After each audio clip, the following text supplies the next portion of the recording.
Hi, I'm Ben Ferguson, and welcome to your AMAC Weekly News. First up, conservative leaders across the nation are taking a stand against the overwhelming power of big tech.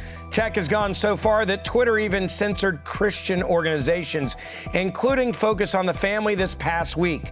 I'll give you those details in just a moment. Up next, the Biden White House attempts to block out questions from reporters they disagree with. It is also starting up a new war against the men and women of law enforcement. In fact, a spokesman now for the State Department says that the largest threat to the U.S. national security is our men and women in uniform, our police officers. More on that in just a second. And finally, the country continues to call for election reform. AMAC is assisting in that movement.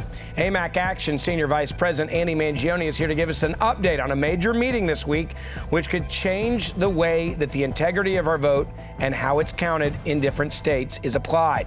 All that and more in just a moment, but a quick reminder, make sure you help us stick it to big tech by sharing this video right now. Your AMAC Weekly News starts right now.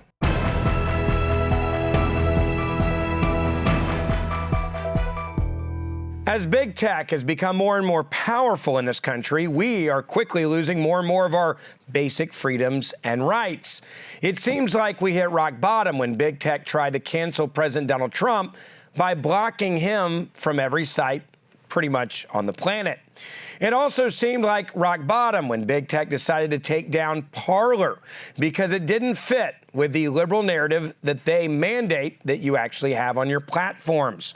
However, just this week, Twitter hit a new low as it's decided to start attacking Christians, censoring Christian organizations, including a mainstream Christian organization that's been around for decades, Focus on the Family.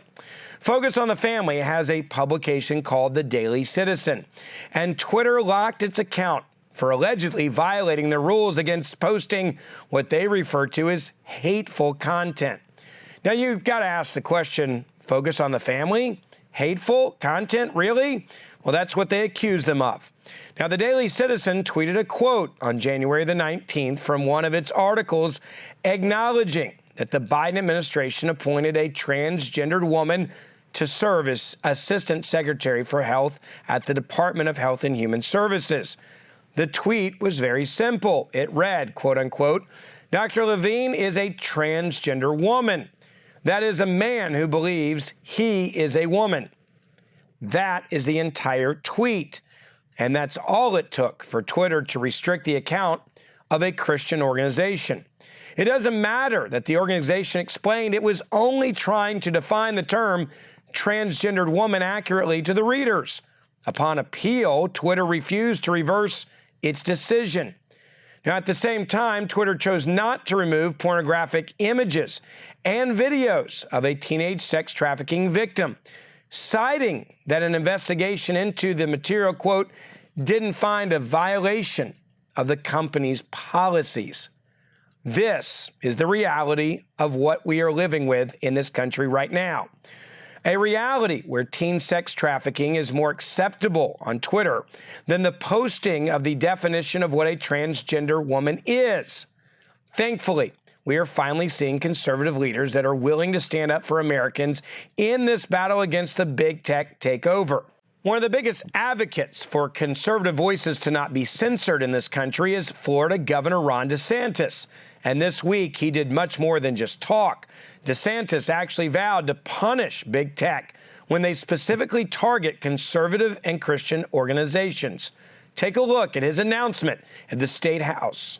There's threats on me, and it only gets taken down if law enforcement goes and tells them to do it. Otherwise, it just stays up. They're not moderating any of that. So they haven't done a good job in it. The thumb's always on the scale in one direction, and we just need to bring some protection for folks. I really worry when you have a business owner that may rely on some of these tools to do small business. If they engage in wrongthink or they go to the wrong political event, then all of a sudden they can act in concert and just take you off. You need to have protection against that. What Governor DeSantis understands is this: Americans across the nation need protection from big tech.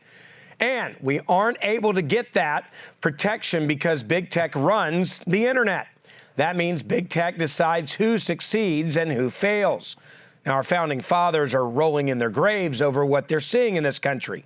This is our country, and we cannot allow big tech to decide what constitutional rights we're allowed to have. AMAC is going to make sure that we take what Governor DeSantis is doing in Florida and we move it to other states, because at the end of the day, it's going to be governors and state legislators that fight back against what big tech is allowed to do because of Washington and their inaction to rein them in. I want you to imagine for just a moment that during the last 4 years of the Trump White House, what would have happened if they would have done what the Biden White House has decided to do today. The Biden White House has decided to implement a new rule, a rule forcing all reporters at the White House to submit their questions before the press briefings begin. This means they can control the news and what you as an American get to hear from the White House, because they get to decide who they call on based on the question they're going to be asking. Now, before I move forward, I want you to imagine what the press would have done if the Trump White House would have tried to mandate this. They probably would have organized within minutes. They would have gone on Twitter and Facebook and on live TV coverage demanding that this White House back down from these demands of the media. They probably would have walked out of the White House, refusing to cover the White House. They would have said that this is tyranny, that this is some sort of crazy idea from Donald Trump, that he's unhinged, that he's psycho. Yet the Biden White House is doing it right now, and no one's even talking about it. Now, while the White House is limiting the freedom of the press, the war on law enforcement has also made its way into the administration during the same time period. That's right, we have a screenshot right here taken by the Washington Free Beacon in 2016 of a post from the brand new spokesperson for the State Department. Yeah, take a look at this. This screenshot shows the new spokesperson for the State Department saying, quote, "An unarmed black man takes a knee for justice and bigots riot. An unarmed black man with his hands raised takes a bullet and dies. Those same bigots are silent. Explain this to me. The largest threat to U.S. national security," she goes on to say, "are the United States cops, the police officers." She then says, to make it very clear, the threat to this country is, quote, "not ISIS, not Russian hackers, not anyone or anything else. If y'all don't wake up and rise up to this truth, the genocide against blacks in America will continue until we are near extinct. That's not the world I seek to live in or create for myself and those around me. I'm calling out the majority because this means you need to take action in your communities, churches, classrooms, and with your members of Congress. We can't do this alone." Do you know what's worse than this post? The author is actually a spokesperson within the Biden White House. This means that her words are a direct reflection of the administration. The American people can feel that, and they don't have confidence in Biden's ability to unite the country as he claims he's trying to do. This is proven, in fact, by a recent ABC News poll showing that only 1 in every 5 Americans have confidence in Biden uniting the country. He is being led by the radical left, just like AOC, who now actually believes that members of law enforcement are out to get her. I'm not kidding. This week, AOC described what she called a near-death experience during the Capitol Hill riots, where she blamed a police officer who was actually in the process of attempting to help her as somehow making her feel unsafe. Take a listen. And I see this white man in a black beanie just like open the door of my personal office and come inside the personal office and yell again, "Where is she?" And I have never been quieter in my entire life. And then all of a sudden I hear my staffer G yell out, and he's like, hey, It's okay. Come out. Come out. So I'm like, I don't know, so deeply rattled. I'm still processing the end of my life when I come out. And I come out, and this man is a Capitol Police officer. I'm not exactly sure what alternative universe AOC is living in, but what she should have been saying in this video is thank you to law enforcement for actually taking the time in what was apparently total chaos to come and actually find her to protect her. Instead, AOC proceeded to claim the officer appeared hostile, and she was upset he came without a partner. Now, just this week, she also claimed in a tweet without any evidence that Senator Ted Cruz was trying to get her killed during the Capitol riot. Neither liberals nor social media have called her out for this baseless claim or censored her online. Now, look, we cannot allow this spread of bad information, false information, and this type of anger and violence to get out into the world. This is why now more than ever, we need to make sure that when people say things like this, that we are allowed to call them out for it. You just look at the last week and the bad information the left is putting out to divide this country. This is not what leadership is. And Joe Biden should know better than allowing his own party to accuse people like Ted Cruz of trying to murder another member of Congress without any evidence to back it up. This week, we're honored to have AMAC ACtion Senior Vice President Andy here to talk about some major developments on state issues, specifically Florida, fighting back now as the Governor DeSantis has gone after big tech, saying you're not going to keep using us, my citizens in my state, to make billions of dollars without even telling them what you're doing with their information.